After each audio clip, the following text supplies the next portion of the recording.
Il cessa de crier au bout de 3 jours. Les serviteurs l'entendaient gratter les murs calcaires, puis la pierre avec ses ongles, puis plus rien, sauf un râle. Le 4e jour, il tenta de prononcer une prière, mais seul un son sourd sortit de sa gorge, comme si quelque chose bougeait à l'intérieur. Lorsque la porte fut ouverte 9 jours plus tard, l'odeur était telle que 2 gardes se mirent à vomir. Le jeune duc Charles de Bourgogne gisait sur le côté, la joue déchirée. Un morceau de sa propre langue pendait de sa gencive dénudée. Tout son visage avait été dévoré par des rats, selon les dires. Mais l'un des gardes les plus âgés jura plus tard que les rongeurs s'étaient enfuis bien avant la mort du jeune homme. Comme s'il savait que quelque chose dans ce corps n'était plus de ce monde. Au cours des derniers mois de l'été 1446, le jeune Charles, héritier de la maison de Valois-Bourgogne, âgé de 16 ans, fut emprisonné dans les casemates du monastère Saint-Remy sous le prétexte d'une prophétie impie.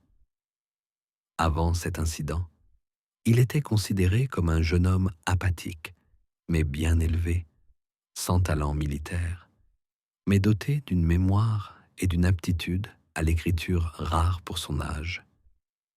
Il avait été entouré de douleurs depuis son enfance. Sa mère était morte en couche. Son père avait péri dans une tente incendiée par ses propres gardes. Son oncle était mort d'un excès de bile noire et avait agonisé longtemps auprès de son père, gémissant et couvert de sangsues. Charles a tout vu. Dès son plus jeune âge, il avait tendance à avoir de sombres pressentiments, mais personne ne le prenait au sérieux jusqu'à ce qu'il commence à noter ses rêves. Les premiers cahiers ont été perdus. D'après des fragments issus d'interrogatoires, il décrivait un ciel noir d'où coulait du sang et les rues de Dijon jonchées de mains et de genoux sans corps. Le dernier qui a été conservé contenait la phrase suivante: « Ma chair deviendra un escalier que quelqu'un d'autre montera. Il parlera de ma voix, mais ce sera une voix provenant de l'intérieur de mon crâne, et non de l'intérieur de mon âme. » Cette note a été découverte par l'aumônier, qui l'a immédiatement signalée au conseil spirituel. 2 jours plus tard, Charles a été renvoyé de la cour. La pièce où il fut enfermé n'était pas destinée à accueillir des êtres vivants. Les chroniques du monastère contiennent une note laconique. Au 5e niveau, dans la niche sud-ouest, une prison a été aménagée pour le profanateur. La nourriture doit être descendue dans un seau. Ne pas donner d'eau si le corps ne respire pas par la bouche. Cette formulation n'était utilisée qu'à l'égard des hérétiques soupçonnés non seulement d'apostasie, mais aussi de possession. Aucun membre du clergé n'a ouvertement qualifié Charles de possédé, mais 2 lettres de l'abbaye font état à l'archevêque d'un jeune homme dont les mots précèdent la respiration et d'une respiration sans vie. Des contemporains qui écrivirent plus tard affirmèrent que Charles avait des accès de fièvre pendant lesquels il faisait des prédictions exactes, notamment le jour et l'heure d'un tremblement de terre à Genève et la mort de l'abbé Turon, qui eut effectivement lieu une semaine plus tard. Cependant, les archives de l'Inquisition font plutôt état d'une obsession hallucinatoire. Les traités médicaux de l'époque décrivent son état comme une détérioration du vaisseau biliaire noir, puis une destruction des voies muqueuses due à la putréfaction interne. Charles souffrait très probablement d'une tuberculose avancée qui avait atteint ses cordes vocales et les muqueuses de son visage. Selon le témoignage du serviteur Mathieu de Lorge, le jeune messire étouffait dans ses propres mucosités qui bouillonnaient comme un poison dans sa gorge. Il perdait connaissance, était pris de convulsions et demandait, d'abord doucement, puis de manière hystérique, qu'on lui donne de l'opium. Mais le monastère suivait strictement les règles. Ni herbe, ni fumée, ni fer. Les malades devaient brûler en eux-mêmes la souillure. À la 7e semaine, le corps de Charles commença à dégager une odeur nauséabonde persistante, surtout par le nez et les oreilles. Sa mâchoire était enflée, la partie inférieure de son visage était immobile. Il cessa d'avaler toute nourriture. Les gardes notèrent, silencieux, grogne, crache noir. À cette période, d'après les notes conservées, il griffonna sur le mur avec ses ongles « On m'appelle, mais je ne veux pas y aller ». Et plus bas, « Si la porte s'ouvre, n'entrez pas ». C'est précisément ce qui a provoqué l'intervention. Le conseil du monastère s'est réuni en secret pendant la nuit, les fenêtres fermées. Il a été décidé d'ouvrir la cellule, de laver le corps et d'essayer d'apaiser le jeune homme avant sa mort. Lorsque la porte fut ouverte, Charles était encore en vie. D'après les notes, il gisait sans yeux, la gorge enflée, le visage pâle tirant au vert. À l'approche des gens, il se mit à rire, mais sans émettre un son. Son rire était comme un tremblement de chair sous la peau, nota le frère Fabre. Ils ne le soulevèrent pas. Les moines partirent en lui laissant une lampe et une croix. Ils revinrent 2 jours plus tard avec une civière. Charles était mort. Il n'avait plus de langue, elle avait été arrachée. Des rats rampaient sur ses jambes, mais aucun ne touchait son visage. Son corps fut transporté pendant 2 jours, montant des marches de pierre. Du pus coulait des interstices du bandage, les moines changèrent 2 fois le linceul. Dans la chapelle supérieure, on ne le défendit pas, on le déposa simplement devant l'autel et on brûla des résines parfumées pour masquer la puanteur. Le rapport d'embaumement indique: lors de l'autopsie, le corps fumait comme de la viande chaude dans de la bière. Les entrailles étaient en partie liquéfiées, en particulier le foie et l'estomac. Les yeux ne pouvaient être fermés. Il ne fut pas enterré, mais emmuré dans un mur latéral de la chapelle. 3 mois plus tard, suite à une dénonciation officieuse, la niche fut ouverte et le corps retiré, mais il était 2 fois moins décomposé que d'habitude. Les restes furent alors brûlés. L'urne fut jetée dans un puits. Le père de Charles, le duc Philippe, signa l'ordre d'emprisonnement de son fils 6 jours après le concile de Tours, mais le document ne fut jamais rendu public. Officiellement, le jeune Charles partit pour purifier son âme et faire un pèlerinage solitaire dans des monastères. Cependant, selon des témoignages secrets du chancelier de Vienne, l'ordre d'emprisonnement était dicté par la peur et non par la punition. Une semaine avant la disparition de Charles, 3 courtisans moururent subitement. Le serviteur qui gardait les appartements du jeune homme brûla dans son lit. Le bibliothécaire qui conservait ses manuscrits tomba dans les escaliers et se brisa le cou. Et le prêtre qui confessait régulièrement le prince se suicida en se tranchant le ventre. Tous 3 avaient accès aux journaux intimes de Charles. Selon le rapport de l'ambassadeur de Naples, le corps du bibliothécaire a été retrouvé avec la peau arrachée des doigts, comme s'il avait griffé quelque chose jusqu'au sang. Dans la correspondance officielle, ces décès ont été expliqués par des accidents, mais dans les messages internes, il était déjà question de malédiction et de possession. Les rumeurs se répandirent rapidement, malgré la garde.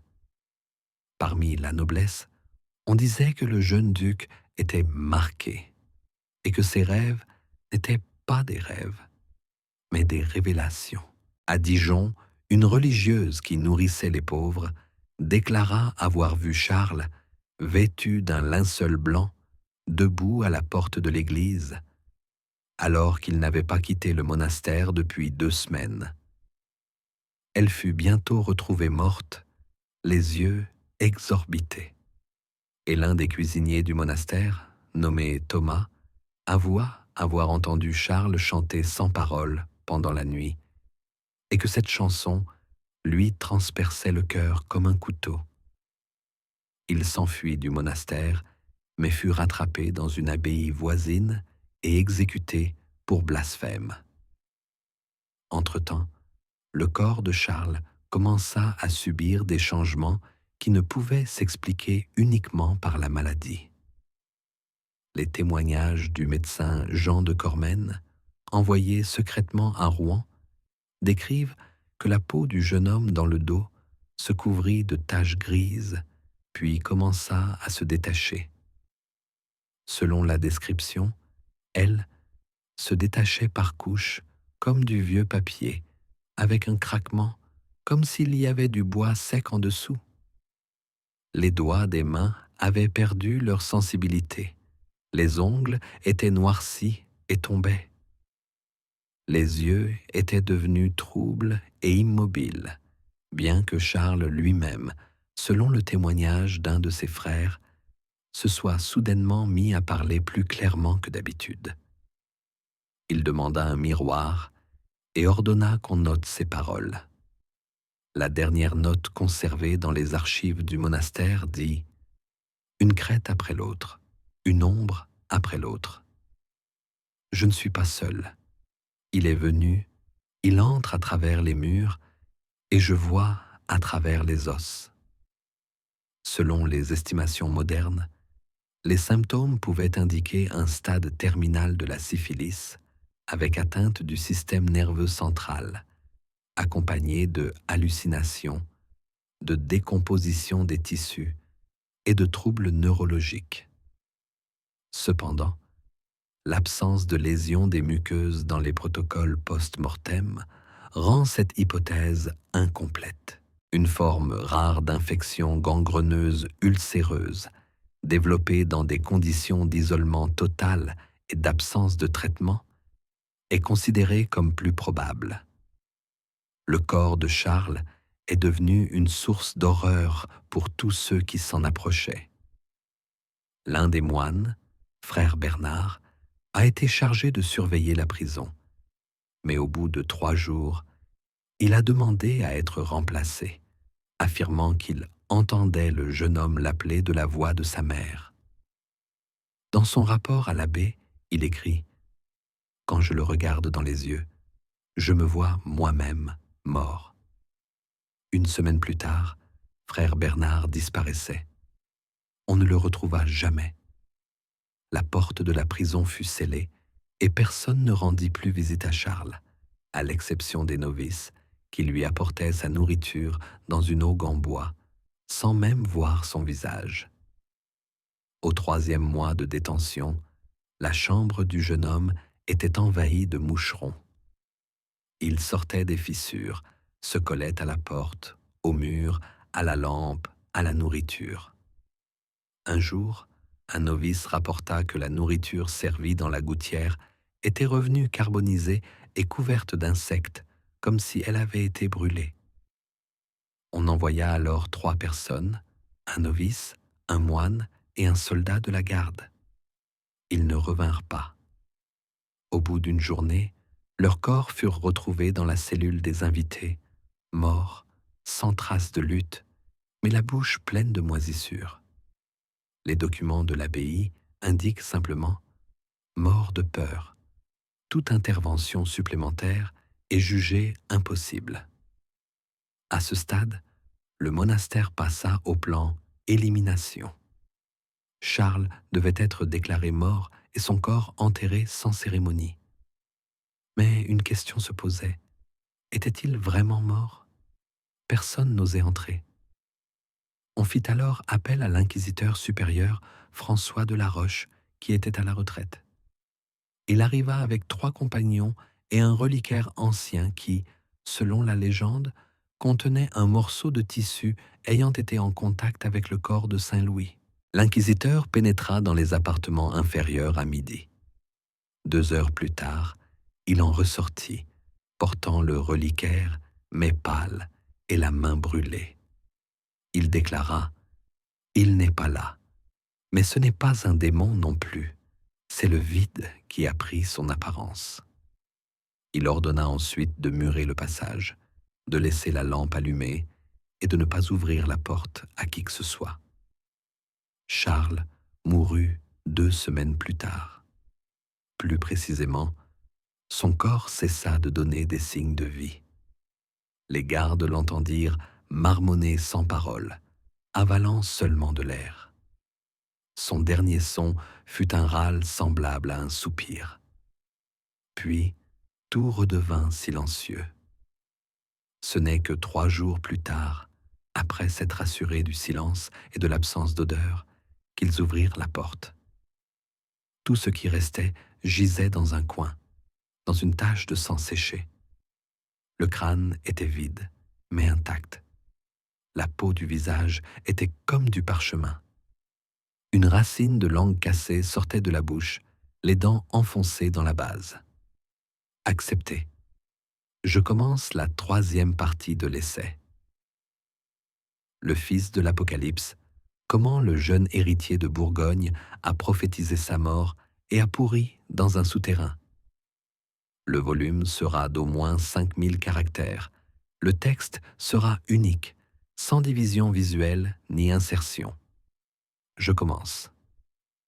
Le 5e jour après l'ouverture de la porte, les moines, qui n'avaient pas dormi, brûlèrent tout ce qui se trouvait dans la cellule, la paillasse, les récipients, la lampe, les vêtements. L'inquisiteur ordonna de ne pas toucher au livre qui gisait aux pieds de Charles. Il était enveloppé dans un tissu noir et ne s'ouvrait pas. L'un des frères, qui avait décidé d'enfreindre l'interdiction, disparut le lendemain. On le retrouva dans le jardin du monastère, pendu à une chaîne de cloches, le visage bleu, le mot « Il est venu » gravé à la lame sur la peau de la poitrine. Plus tard, cet incident fut décrit dans une chronique non officielle comme « un suicide par pendaison sur fond de troubles spirituels ». Le duc Philippe n'avait plus de nouvelles de son fils depuis 2 mois. Ses proches, dont le chancelier et 2 scribes secrets, tentèrent de rédiger un message convaincant à l'intention de la cour, mais aucune version ne satisfaisait le duc. Il déchirait les lettres, criait, accusait le conseil de collusion avec les ennemis de la famille. Mon fils est soit un prophète, soit le diable. Ces mots furent consignés par le chroniqueur de la cour, puis effacés. La crainte du retour de Charles devint plus forte que le désir de le sauver. Le duc ordonna d'augmenter les paiements au monastère et exigea que le calme soit absolu jusqu'à la fin des temps. Pendant ce temps, les rumeurs s'intensifiaient dans toute la Bourgogne. À Lyon, à Bonn et à Besançon, on disait que le jeune homme était mort à l'automne et que les moines cachaient son corps sur ordre de son père, craignant une révolte populaire. Certains affirmaient que Charles ressuscitait chaque nuit, que l'on entendait des gémissements et le cliquetis de chaînes rouillées provenant des souterrains. Les rumeurs étaient alimentées par des lettres prétendument écrites par des serviteurs du monastère qui mentionnaient des taches noires sur les murs et des mythes s'envolant d'une porte scellée. Un de ces documents, trouvé dans les archives de l'abbaye de Cluny, décrit comment un grondement sortait du ventre du mur comme si quelqu'un respirait dans les profondeurs de la pierre. L'auteur de la lettre fut ensuite excommunié et disparut sans laisser de traces. Au printemps, un médecin d'Avignon, le docteur Gérard Lagrange, fut envoyé au monastère à la demande de la chancellerie royale. Sa présence fut justifiée par le souci de la santé spirituelle des frères. En réalité, il avait été appelé pour autopsier le corps de Charles. Dans son rapport daté du 17 avril, Lagrange écrit « Le corps est extrêmement atypique. Il n'y a pas d'odeur. Les tissus sont momifiés, mais pas desséchés. Des traces d'autodestruction ont été trouvées dans la cavité buccale. La langue a été coupée, mais pas complètement. Les ongles sont absents. La surface de la peau présente des traces évidentes de morsures qui ne sont pas celles d'animaux. Au niveau du cœur, on observe une dépression, comme si le corps avait reçu un coup de poing.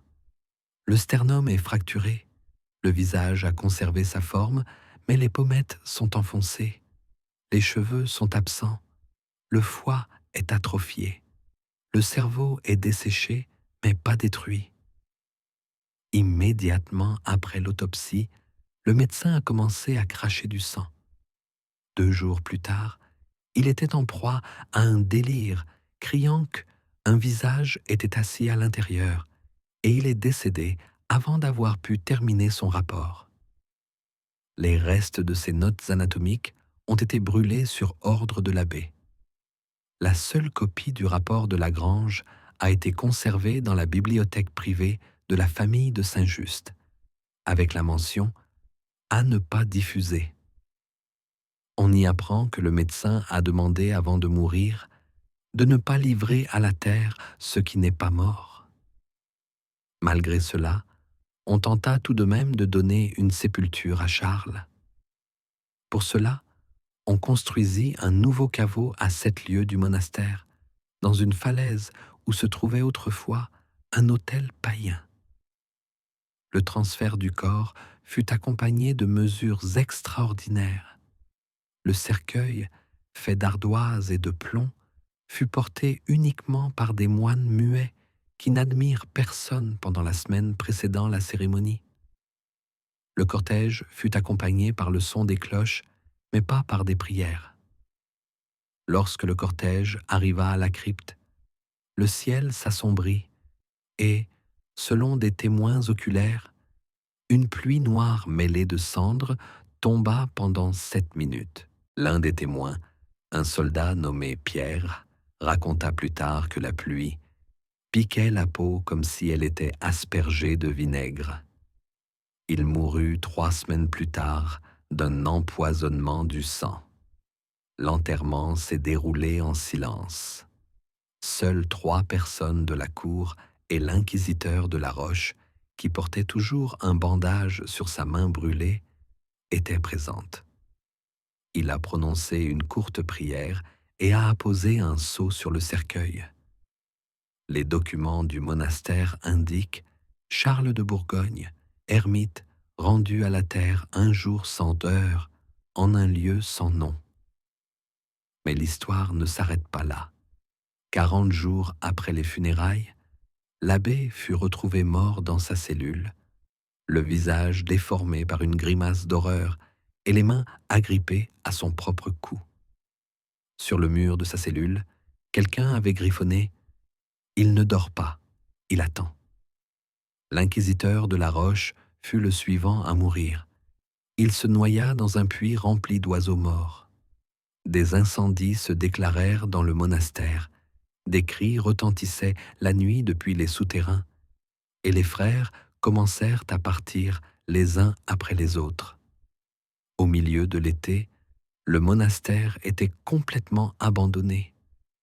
L'humidité suintait des murs, les poutres en bois noircissaient, des rats, que personne n'avait jamais vus auparavant, envahissaient les souterrains. Les dalles de pierre du sol de la cellule de Charles se fissuraient comme de l'intérieur. Depuis lors, le monastère n'a jamais été restauré. Les bergers locaux l'évitaient. Dans l'une des dernières notes prises 10 ans plus tard, Il est indiqué que dans cette région, on ne conduit pas de bétail, on ne fait pas paître de moutons, on ne cultive pas de céréales. Et le nom de Charles, le fils du duc, disparut de toutes les chroniques officielles, comme s'il n'avait jamais existé.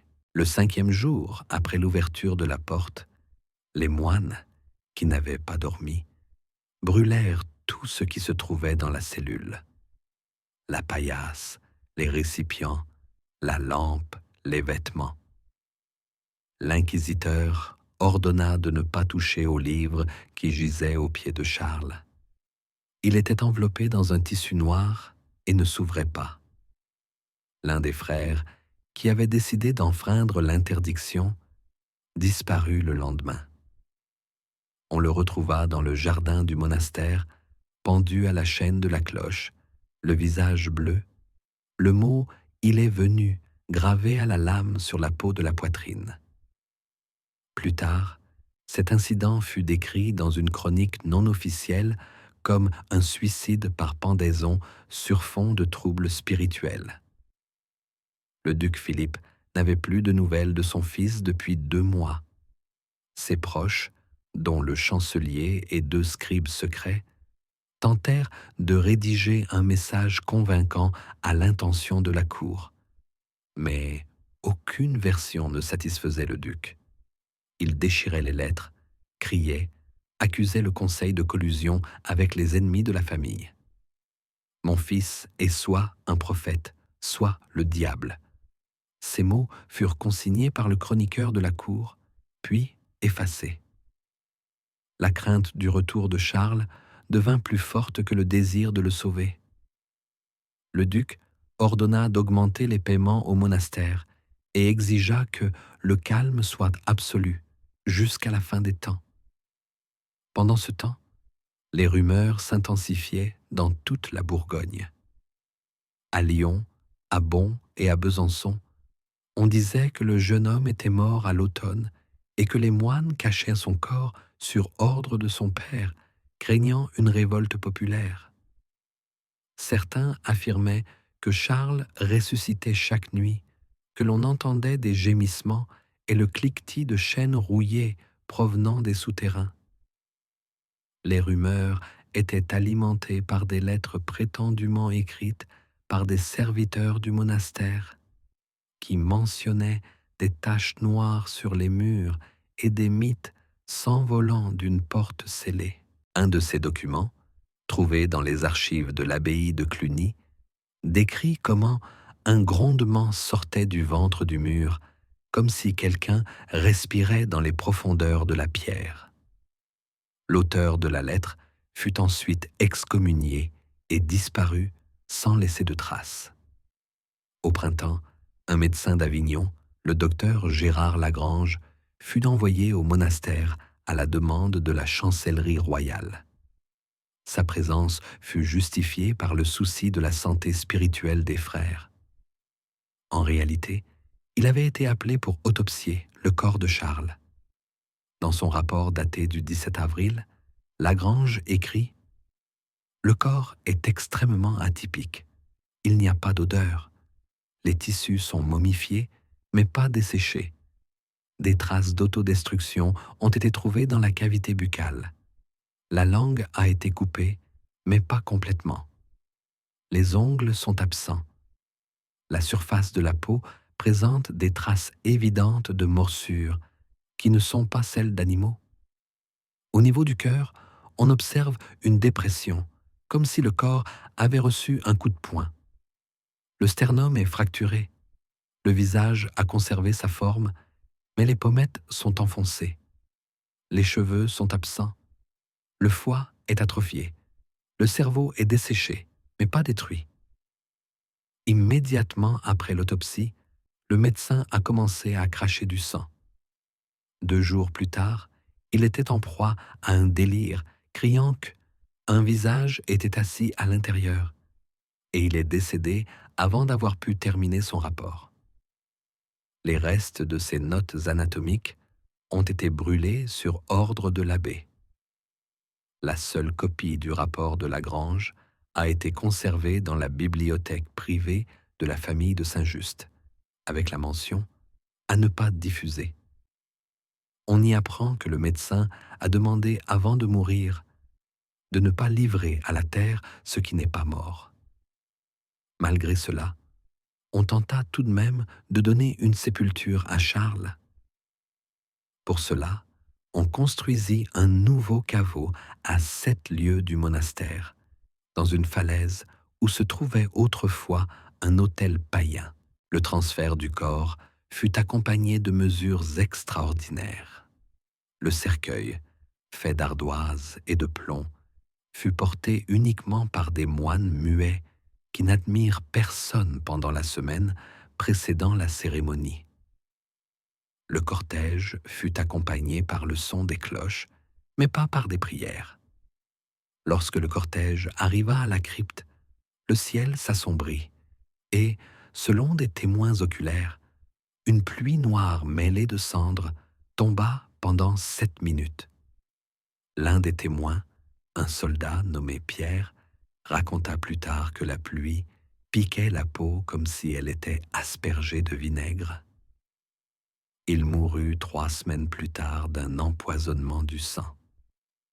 L'enterrement s'est déroulé en silence. Seules 3 personnes de la cour et l'inquisiteur de la Roche, qui portait toujours un bandage sur sa main brûlée, étaient présentes. Il a prononcé une courte prière et a apposé un sceau sur le cercueil. Les documents du monastère indiquent Charles de Bourgogne, ermite, rendu à la terre un jour sans heure, en un lieu sans nom. Mais l'histoire ne s'arrête pas là. 40 jours après les funérailles, l'abbé fut retrouvé mort dans sa cellule, le visage déformé par une grimace d'horreur et les mains agrippées à son propre cou. Sur le mur de sa cellule, quelqu'un avait griffonné « Il ne dort pas, il attend ». L'inquisiteur de la Roche fut le suivant à mourir. Il se noya dans un puits rempli d'oiseaux morts. Des incendies se déclarèrent dans le monastère, des cris s'élevaient la nuit des souterrains, et les frères commencèrent à partir les uns après les autres. Au milieu de l'été, le monastère était complètement abandonné. L'humidité suintait des murs, les poutres en bois noircissaient, des rats, que personne n'avait jamais vus auparavant, envahissaient les souterrains. Les dalles de pierre du sol de la cellule de Charles se fissuraient, comme de l'intérieur. Depuis lors, le monastère n'a jamais été restauré. Les bergers locaux l'évitaient. Dans l'une des dernières notes prises 10 ans plus tard, il est indiqué que dans cette région, on ne conduit pas de bétail, on ne fait pas paître de moutons, on ne plante pas de blé. Et le nom de Charles, le fils du duc, disparut de toutes les chroniques officielles, comme s'il n'avait jamais existé. À l'automne 1391, un messager de l'abbé Lagarelle arriva à Paris, le 2e après la mort mystérieuse du premier. La lettre fut remise à la chancellerie de Bourgogne et demandait la convocation immédiate d'un conseil auprès du duc. Il s'agit du salut de la lignée et de l'âme de tout le royaume. Le papier était écrit d'une main tremblante avec des taches de cire et de sang sur les bords. Et la signature n'était que 2 mots griffonnés. Il est revenu. Le conseil fut réuni en secret. Le duc Philippe, déjà privé de raison et cloué à son fauteuil, n'y participa pas. Le pouvoir était en fait passé à son neveu Jean, partisan des réformes et allié de l'Église d'Avignon. Les conseillers convinrent qu'il fallait détruire le monastère jusqu'à ses fondations. Sur ordre de Jean, un détachement d'arbalétriers et 3 prêtres chargés de consacrer le lieu furent envoyés dans la vallée. Mais aucun d'entre eux ne revint. 10 jours plus tard, les paysans vivant à proximité découvrirent un campement de tentes démoli et des restes d'armures. Sur l'un des arbres était suspendu un scalp humain, orné de prières gravées dans la peau. Une troupe envoyée de Besançon à leur recherche ne trouva pas les corps, mais remarqua que toute l'herbe autour de l'ancien monastère était noircie et que l'air était lourd, comme avant un orage. Depuis lors, la vallée fut marquée d'une tache d'encre sur les cartes et ne fut plus appelée que le pied maudit. D'après des rapports ultérieurs des serviteurs, provenant des archives du château de La Roche, il apparaît que le corps de l'héritier, enfermé dans un sarcophage de pierre, a disparu. Les domestiques, qui entendaient la nuit des grincements et des gémissements provenant de la crypte, l'ont trouvée ouverte. Il ne restait sur le lieu de l'enterrement qu'un cerceau de fer roulé en anneaux, la couronne même qu'il avait refusé de porter de son vivant. Elle portait des traces de rouille et des taches noires qui, selon l'un des apothicaires, ne pouvaient être enlevées ni par grattage, ni par trempage dans du vinaigre. L'Église refusa de reconnaître la disparition du corps et insista sur le fait qu'il avait été secrètement transféré en Terre Sainte. Cependant, les chroniques trouvées lors du déménagement de la bibliothèque du monastère de Saint-Bernard affirmaient le contraire. Dans une note du moine Argent, datée de décembre de la même année, on pouvait lire « Il n'est pas mort, mais il est parti à l'intérieur. Son cœur battait trop doucement pour que les prêtres l'entendent. Sa chair n'était pas pourrie, mais vivante, et ses os ont gratté la pierre jusqu'à l'aube. » Le peuple, apprenant le retour de la malédiction, se souleva. À Lyon, la foule incendia la résidence de l'archevêque. À Nevers, on décapita le percepteur des impôts. Des rumeurs circulaient selon lesquelles le jeune homme, autrefois enterré vivant, était apparu sous les traits d'un vagabond à Pont-d'Agen, où il avait prédit la chute de toute la lignée des Valois. Dans un village, on le décrivait comme un garçon aux yeux vides et à la voix semblable à l'écho d'un clocher. Les historiens, analysant les événements de cet hiver-là, penchent pour l'opinion que le jeune Charles, petit-fils de Philippe le Hardi, fut victime non pas tant du mysticisme que de la panique politique.